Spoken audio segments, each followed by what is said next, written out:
하나님 말씀을 보겠습니다. 하나님 말씀은 구약성경 10편 119편 73절에서 80절 말씀입니다. 구약성경 10편 119편 73절에서 80절 말씀을 교독하도록 하겠습니다. 주의 손이 나를 만들고 세우셨사오니 내가 깨달아 주의 계명들을 배우게 하소서. 주를 경외하는 자들이 나를 보고 기뻐하는 것은 내가 주의 말씀을 바라는 까닭이니라. 여호와여, 내가 알거니와 주의 심판은 의로우시고 주께서 나를 괴롭게 하시면 성실하심 때문이니이다. 거의 주의 종에게 하신 말씀대로 주의 인자하심이 나에 위하여 되게 하시며 주의 긍휼히 여기심이 내게 임하사 내가 살게 하소서. 주의 법은 나의 즐거움이니이다. 교만한 자들이 거짓으로 나를 엎드렸으니 그들이 수치를 당하게 하소서. 나의 주의 법도를 작은 소리로 읊조리이다. 주를 경외하는 자들이 내게 돌아오게 하소서. 그리하시면 그들이 주의 증거들을 알리이다. 내 마음으로 주의 율례들에 완전하게 하사 내가 수치를 당하지 아니하게 하소서. 아멘. 다른 나라에 정착을 해서 사는 이민자들의 삶은 그 세대에 따라 매우 다른 양상을 보이고 있습니다. 1세대는 이 모국에서의 기업과 또 정체성이 확고하기 때문에 오히려 새로운 환경에 적응하기가 어려워서 향수병에 걸릴 위험이 큽니다. 이 1세대를 대보다가 나는 한국 사람이다, 나는 일본 사람이다, 나는 무슨 나라 사람이다 라는 그런 분명한 정체성을 가지고 있습니다. 이러한 1세대와 다르게 1.5세대나 2세대 같은 경우에는 아주 다른 양상을 보여주고 있습니다. 다 알고 있는 그 용어이지만은 정리를 위해 다시 한번 말씀을 드리면 1세대는 자이든 타이든 모국을 떠나서 다른 나라에 정착한 사람들입니다. 1.5세대는 이 영유아기 이후에 이 다른 나라에 온 사람들을 말하고 있습니다. 물론 이제 그 부모를 따라 대부분 갔겠죠. 또 2세대는 부모의 모국이 아닌 다른 나라에서 태어나 사는 사람을 말하고 있습니다. 정말 1.5세대나 2세대 같은 경우에는 자신들이 어릴 때부터 자랐던 나라이고 또 그 나라에 태어나서 자랐지만은 그럼에도 불구하고 나는 왜 주변 사람과 다른가? 라는 질문을 끊임없이 던지게 됩니다. 물론 이 3세대 이후에도 지금 이제 우리가 살고 있는 일본하고 한국하고 좀 다르게 피부색이 다릅니다. 그리고 이 가족들마다 전통적으로 내려오는 풍습이 다르다는 것입니다. 이런 모습을 보고는 자아에 대한 그런 고민을 하는 경우도 많이 있습니다. 그렇지만은 정말 1.5세대나 2세대만큼은 고민을 많이 한다라고 말할 수가 없다는 것입니다. 나는 왜 주변 사람들과 다른가? 라는 이 질문의 답을 빨리 찾는 사람은 건강한 자아를 가지고 살아가지만은 답을 늦게 찾거나 또 찾지 못하면 이 방황하게 된다는 것입니다.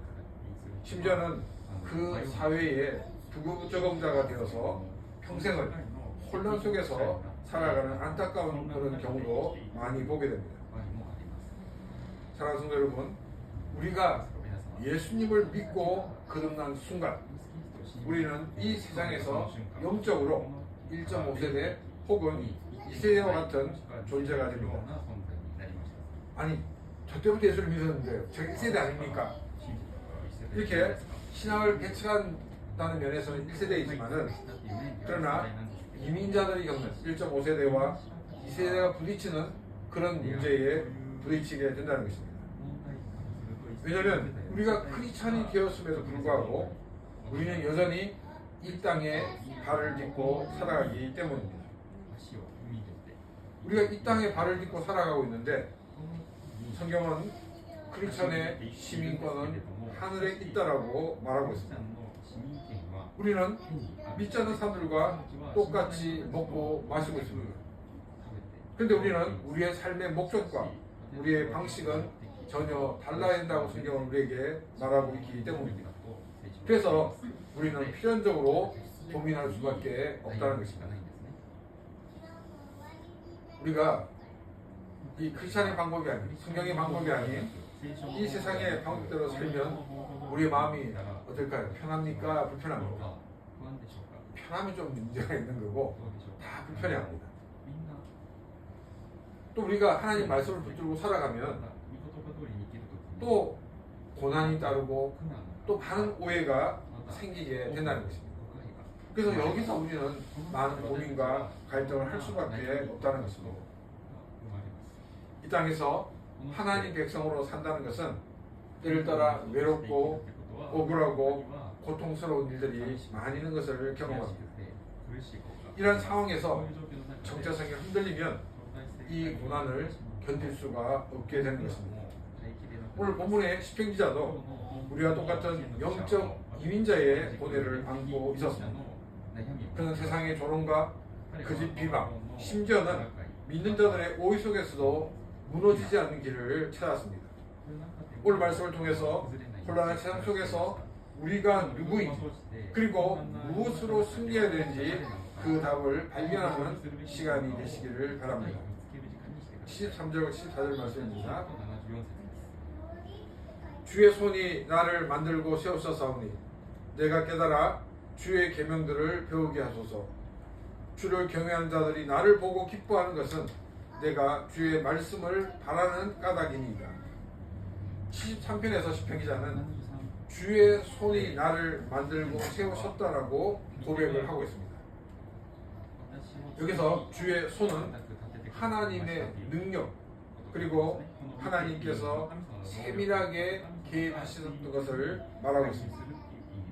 시편 기자는 자신이 우연히 생겨난 존재가 아니라 하나님의 영원 전부터의 약속과 그 능력으로 지음을 받았고 지금도 그 하나님의 능력 안에서 붙들려 살아가고 있음을 인정하고 있는 것입니다. 그리스도인에게 내가 누구냐? 라고 정체성을 물을 때 우리는 그에 대한 분명한 해답을 가지고 있어야 합니다. 그럼 우리가 무엇으로 그 해답을 찾는가 하는 것입니다. 그리스도인들은 내가 누구인가를 알기 위해서 우리는 하나님에 대해서 알게 될 때 우리는 자신이 누구인가에 대한 답을 찾을 수가 있는 것입니다. 하나님에 대해 알아갈 때 내가 하나님에 의해 창조가 되었고 하나님의 인도하심 속에 있다는 사실을 깨닫게 됩니다. 이처럼 하나님에 대해 알아가고 하나님의 하신 일을 우리가 알아가게 될 때 비로소 내가 어떻게 살아가야 하는가 하는 답을 또한 찾을 수가 있는 것입니다. 하나님은 나를 만드신 분이십니다. 그렇다 그러면 하나님은 내가 어떻게 사용되기를 원하고 있고 또 내가 어떻게 하나님 기뻐하시는 길을 걸어가는 것 같은 매뉴얼을 너무나도 잘 알고 계시는 분이라는 것입니다. 그렇기 때문에 우리는 하나님께 돌아와야 되고 하나님을 더 알아야 되고 하나님을 더 깊이 묵상해야 한다는 것입니다. 그래서 시편 기자는 이렇게 하나님께 간청을 합니다.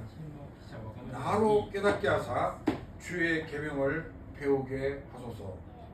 여기서 깨닫게 해달라는 이 기도는 자신의 이성을 조금 동원해서 알게 해달라는 뜻이 아닙니다. 하나님께서 저에게 하늘의 지혜와 이해력을 주셔서 하나님의 관점으로 말씀을 보게 해달라는 아주 겸손한 고백인 것입니다.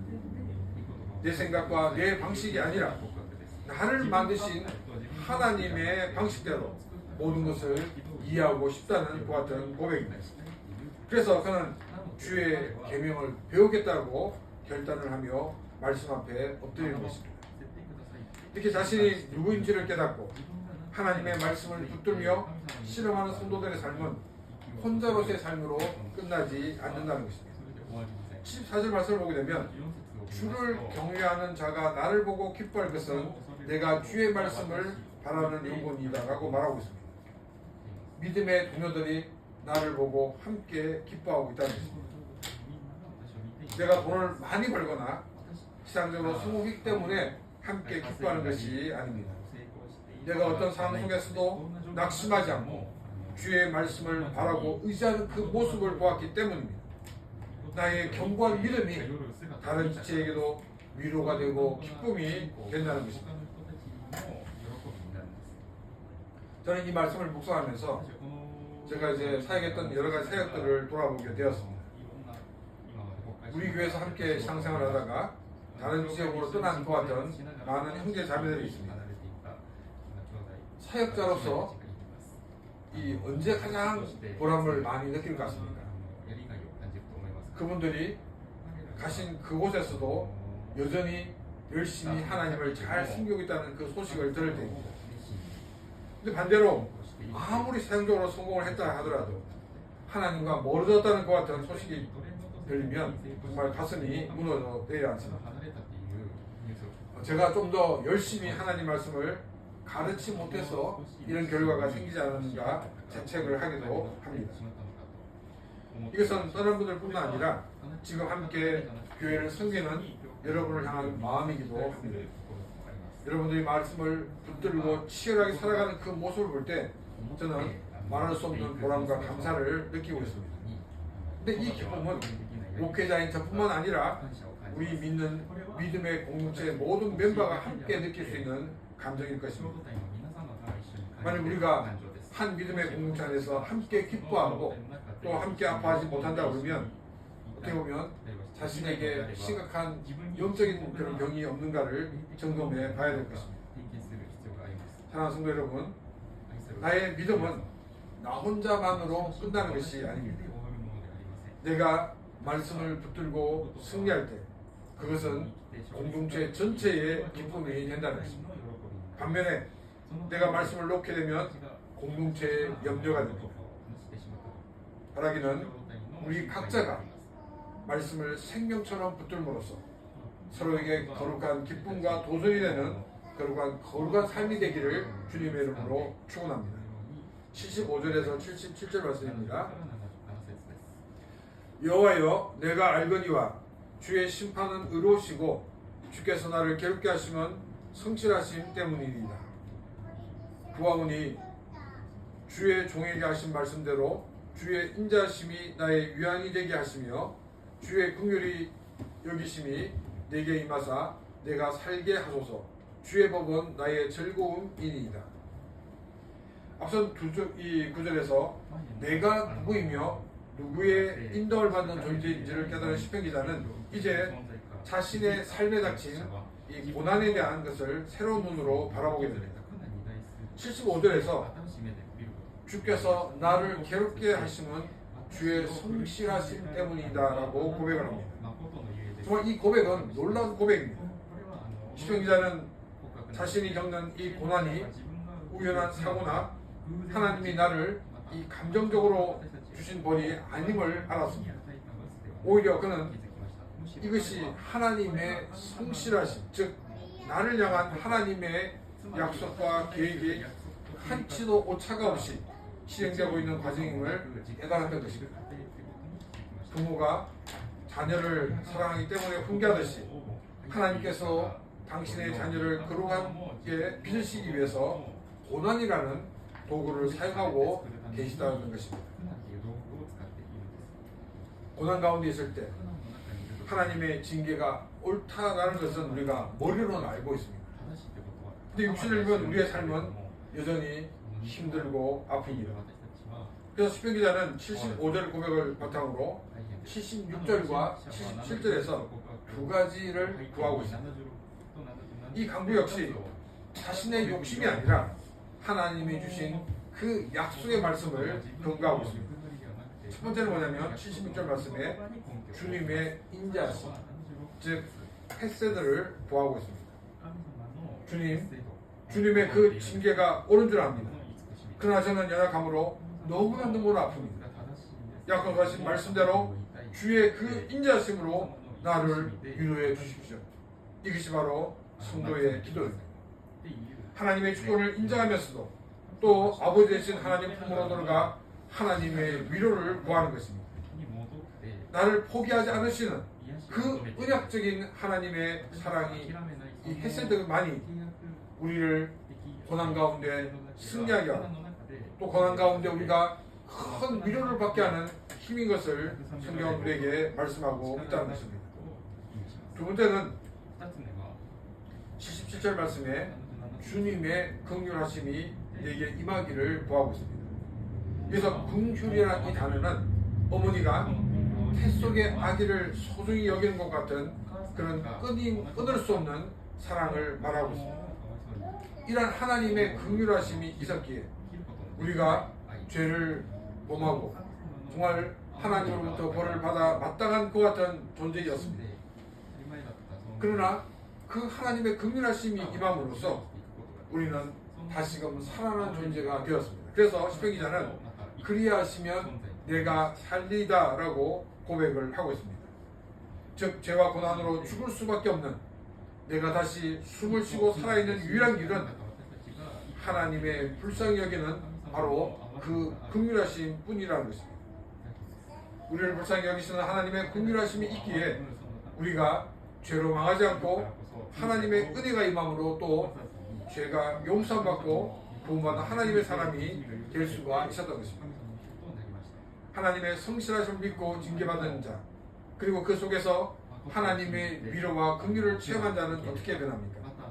17절 하반절처럼 주의 법이 나의 즐거움이 되는 삶을 살게 됩니다. 이제는 하나님의 말씀이 나를 옥죄는 정말로 간섭처럼 느껴졌을 것입니다. 그러나 이제 그는 깨달았습니다.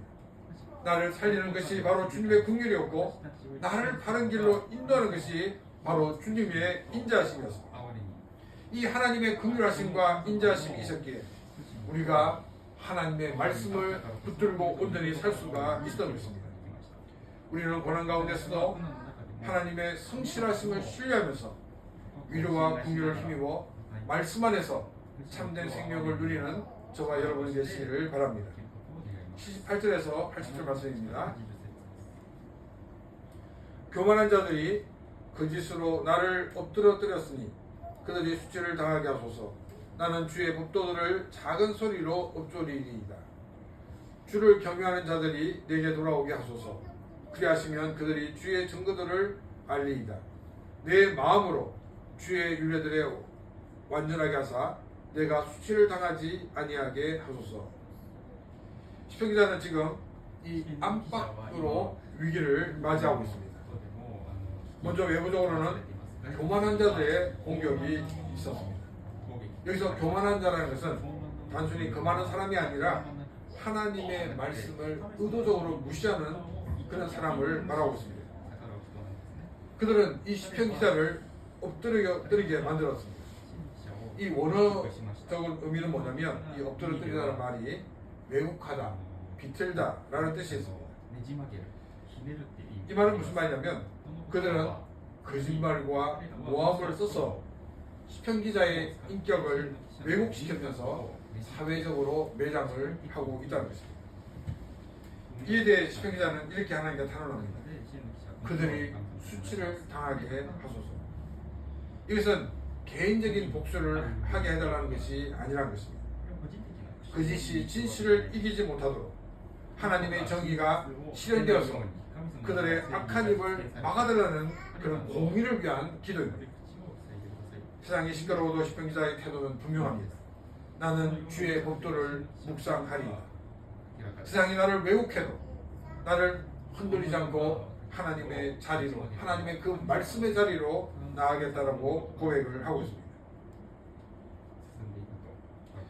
여러분, 이제 거짓 소문은 굉장히 무섭습니다. 분명히 진실은 언젠가 드러나게 마련입니다. 그런데 그 진실이 드러날 때까지 참고 기다리는 것이 쉽지 않습니다. 또 진실이 밝혀진다고 해도 이 한 번 입은 이 손상된 이미지는 쉽게 회복되지 않습니다. 19절 보게 되면 신앙 공동체 안에서도 시편 기자를 오해하고 멀리하는 일이 있었다는 것을 우리가 알 수가 있습니다. 주를 경외하는 자들, 즉 함께 하나님을 섬기는 형제 자매를 조차도 이 선입견을 가지고 시편 기자를 피했던 것입니다. 이것이 시편 기자에게는 외부의 그 적들의 공격보다도 더 큰 아픔이었을 것입니다. 그러나 시편 기자는 사람을 원망하는 대신에 하나님께 기도합니다. 그들이 내일로 돌아오게 하소서. 시편 기자는 진실은 반드시 승리한다는 것을 믿었습니다. 시간이 지나면 오해는 풀리고 다시금 함께 하나님의 은혜를 나누는 그런 기쁨의 날이 올 것에 대한 확신을 가지고 관계의 회복을 구하고 있다는 것입니다. 외부의 공격은 정말로 힘들고 아프지만 내부의 공격보다는 덜합니다. 이 내부의 단절된 그런 관계 속에서 시편 기자는 가장 중요한 것이 무엇인가? 우리가 사람과의 그 관계를 증명하는 것보다 더 중요한 것이 무엇인가를 시편 기자는 알았습니다. 그것이 뭐냐면 자신의 마음이었습니다. 80절에서 그는 기도합니다. 내 마음이 주의 율례들에 완전하게 하소서. 그래서 완전하게라는 이 단어는 도덕적인 완벽함을 말하는 것이 아니라 이 재물을 드릴 때 흠이 없는 그 상태 혹은 나누어지지 않는 마음을 뜻하고 있습니다. 여러분, 우리의 문제가 무엇입니까? 우리의 겉모습은 굉장히 경건하지만 우리의 속마음은 세상의 탐욕과 하나님 사이에서 갈팡질팡하는 이 조함을 가지고 있는 이것이 우리에게 가장 큰 문제라는 것입니다. 시편 기자는 자신의 의지로 완전해지겠다고 말하지 않습니다. 내 마음을 완전하게 되게 해주십시오 라고 철저히 하나님의 은혜를 구하고 있습니다.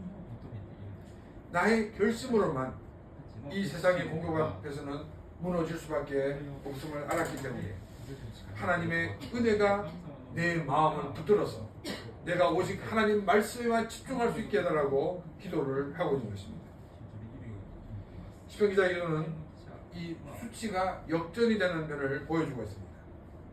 18절에서도 시편 기자가 말했던 것처럼 거짓으로 공격하는 자들은 결국 하나님 앞에서 부끄러움을 당할 것입니다. 그러나 하나님의 은혜로 마음이 나누지 않고 말씀에 집중하는 사람은 결코 수치를 당하지 않을 것이라고 80절에서 말하고 있습니다. 세상의 모함과 오해 속에서도 하나님께 마음을 고정함으로써 최후의 승리를 얻는 저와 여러분들이 되시기를 바랍니다. 우리 오늘 시편 기자의 그 고백을 통해서 이 땅에서 영적 이민자로 살아가는 성도가 어떻게 방황을 끝내고 승리해야 될지를 확인하였습니다. 우리는 창조의 손길을 기억함으로써 자신의 정체성을 확립해야 됩니다. 세상 사람들이 너는 왜 우리와 다르냐? 라고 물을 때 우리는 당할 필요가 없습니다.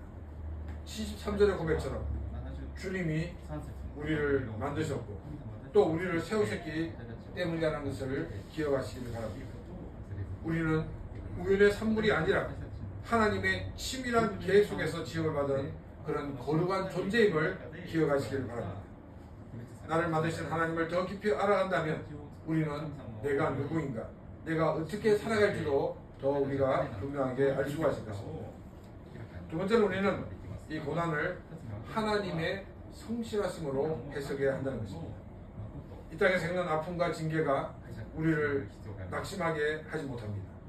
75절의 고백처럼 그 모든 과정은 우리를 거룩한 하늘의 시민으로 빚어가시는 하나님의 성실한 사랑임을 믿으시기를 바랍니다. 아플 때마다 우리가 주저하지 말고 하나님의 인자하심과 하나님의 긍휼하심을 구하시기를 바랍니다. 그것이 우리를 다시 살리는 힘이 되는 것입니다. 세 번째는 우리가 비방과 오해 속에서 나눠지지 않는 마음을 우리는 지켜야 합니다. 세상은 거짓으로 우리를 매혹하고 공격합니다. 때로는 같은 믿음의 식구들에게 오해를 받기도 합니다. 그러나 우리는 우리의 싸움터가 외부에 있는 것이 아니라 바로 자신의 마음에 있다는 것을 기억하시기 바랍니다. 80절의 기도처럼 우리의 마음이 세상과 하나님 사이에서 갈라지지 않고 오직 하나님과 하나님의 말씀에만 집중하시기를 구하시기 바랍니다. 하나님의 말씀은 우리가 처한 모든 상황을 새롭게 바라보게 할 것입니다.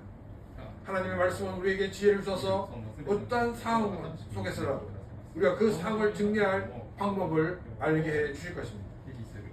우리는 이 땅에 살지만 이 땅에 속한 사람들이 아닙니다. 세상의 방식이 아닌 우리는 하나님의 말씀대로 살아가야 되는 사람들입니다. 하나님의 말씀을 즐거움으로 삼고 우리는 더 이상 방황하는 사람들이 아니라 하나님 나라의 시민으로 살아가는 그런 귀한 삶이 되시기를 바랍니다. 우리처럼 하나님의 시민으로 당당하게 살아갈 때 우리는 반드시 승리를 얻을 것입니다. 이번 한 주간 우리가 이 세상의 소리가 아닌 나를 지으신 하나님의 음성의 귀를 기울이는 한 주간 되시기를 바랍니다. 흔들리는 세상 속에서 그 말씀으로 중심을 잡고 거룩한 정체성으로 승리하는 저와 여러분 되시기를 주님의 이름으로 축원합니다. 이 시간 오늘 주신 말씀을 생각하며 같이 기도드리겠습니다.